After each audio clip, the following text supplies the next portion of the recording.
Assalamualaikum warahmatullahi wabarakatuh. Perkenalkan, saya Muhammad Irsyad Fadli dengan NIM 231060606030. Saya berasal dari Prodi Teknik Industri UIN Sunan Kalijaga. Pada kesempatan kali ini saya akan membuat sebuah database MySQL menggunakan SAMPP dengan studi kasus absensi siswa dengan mengimplementasikan query untuk menambahkan data ke tabel, dengan membuat query untuk menampilkan seluruh data dari tabel. Nah, pertama-tama kita langsung aja mengcoding import MySQL connector from the import MySQL dan TTK. Nah, MySQL connector ini digunakan untuk menghubungkan aplikasi dengan database MySQL. Selanjutnya Ginter ini digunakan untuk membuat antarmuka grafis atau yang bisa kita sebut dengan GUI. Selanjutnya kita membuat fitur message box dari Ginter. Ini tuh fungsi ini tuh untuk menampilkan pesan pop-up seperti pesan sukses atau errornya nanti. Nah, selanjutnya ada TTK. Nah, TTK ini untuk membuat komponen dengan tampilan lebih baik seperti review. Selanjutnya kita ke fungsi koneksi ke database. Nah, pertama-tama saya mengcoding dev connect db. Kita membuat fungsi ini. Nah, fungsi ini tuh nanti untuk membuat koneksi ke database dengan MySQL. Lalu saya mengatur host ini ke localhost, user ke root, password kita kosongkan dan database kita hubungan dengan db presensi. Seperti itu. Selanjutnya kita membuat fungsi untuk menampilkan data. Ini kodenya. Nah, kita mau membuat fungsi dev fetch data. Nah, fungsi ini tuh untuk mengambil semua data dari tabel siswa di database dan menampilkannya di review. Selanjutnya kita mana lagi? Ini tree delete ini line 20. Line 20. Nah, line 20 ini tuh nanti untuk menghapus semua baris pada review agar tidak dapat diduplikat. Selanjutnya kita tree insert.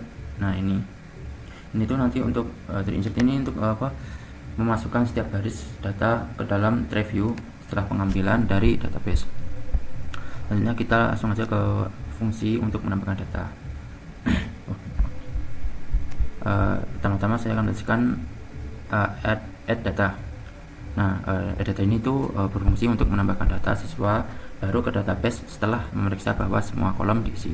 Selanjutnya ada if entry nama get. Nah, ini pokoknya.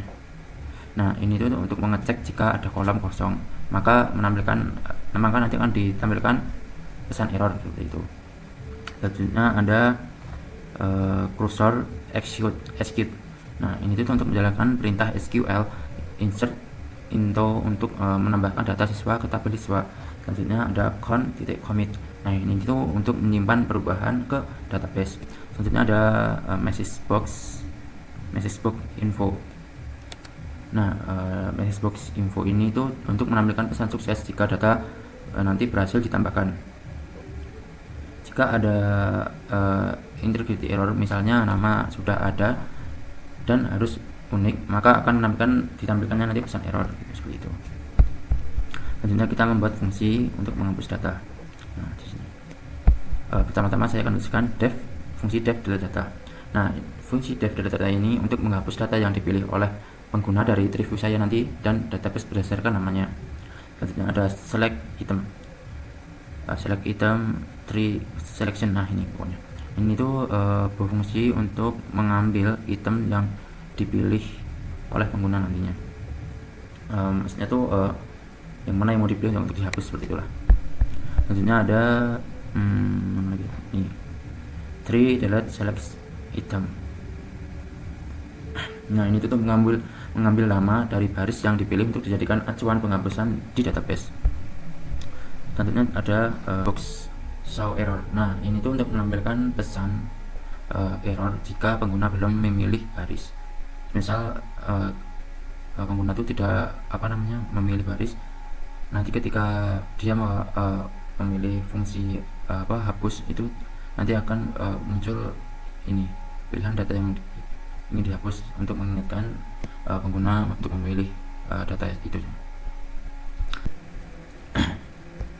Selanjutnya kita ke komponen GUI. Nah, pertama-tama di sini ada root sama dengan TK. Nah, root ini itu berfungsi untuk membuat jendela utama aplikasi dengan judul aplikasi absensi siswa, aplikasi absensi siswa dengan ukuran 600 x 400. Selanjutnya di sini ada label dan entry.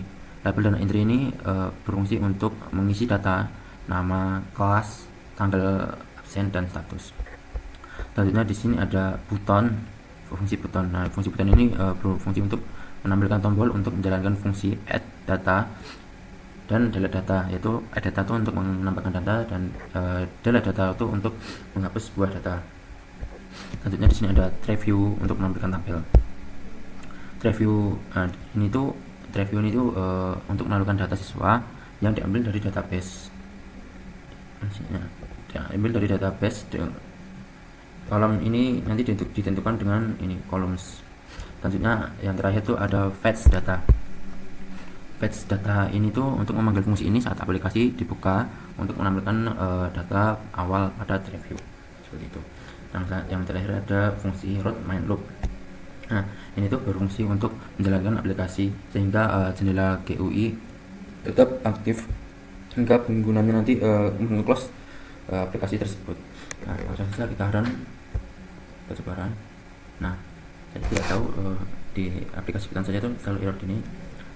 Saya selalu restart ulang aplikasinya. Bentar. Supaya bisa untuk di run. Pokoknya selalu gitu.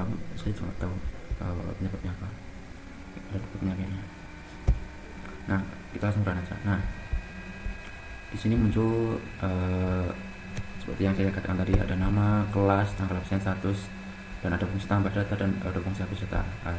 Selanjutnya kita coba langsung kita isi nama, misalnya Akbar, dia kelas apa ya, kelas 13, pada kelas 13, kelas 12, IPS 1 misalnya, dia absen pada tahun 2024 dan bulannya November, tanggal 3/03/10. Selanjutnya kita isi statusnya, dia misalnya kita kasih dia Hilm Muhammad Dase. Nah, kebanyakan nih Muhammad kita. Langsung aja kita tambahkan datanya. Nah, data berhasil ditambahkan kan. Nah, kita oke. Nah, ini langsung terinput Akbar, nama Akbar, kelas, tanggal absen dan statusnya. Nah, kita coba cek di sampingnya apakah masuk. Oh ya, untuk mengingatkan tadi jangan lupa untuk diaktifkan dulu APC ini, diaktifkan, dan MySQL juga diaktifkan. Nah, kita kembali ke sini. Nah, ini yang saya masuk tadi, DB presensi. Nah, tadi itu datanya akan diinput ke sini dan akan masuk di siswa. Nah, dimasukkan Akbar kelas 12 B1 dengan tanggal ini 1 September. Nah, selanjutnya coba kita menggunakan fungsi untuk menghapus data dari ini. Coba kita tambahkan satu lagi ya. Misalnya Pram, dia kelas 12 arsitek, status bucin total gitu, bucin aja deh. Tambahkan data berhasil ditambahkan. Selanjutnya kita refresh di sini ya. Nah, masuk Pram arsitek bucin gitu. Selanjutnya kita mencoba menghapus datanya dengan cara kita klik namanya yang Akbar, lalu kita hapus datanya. Data berhasil dihapus. Kita oke. Coba kita refresh. Nah, di sini nama Akbar tadi udah hilang. Nah, mungkin segitu saja dari saya. Bila ada kesalahan kata mohon dimaafkan. Wassalamualaikum warahmatullahi wabarakatuh.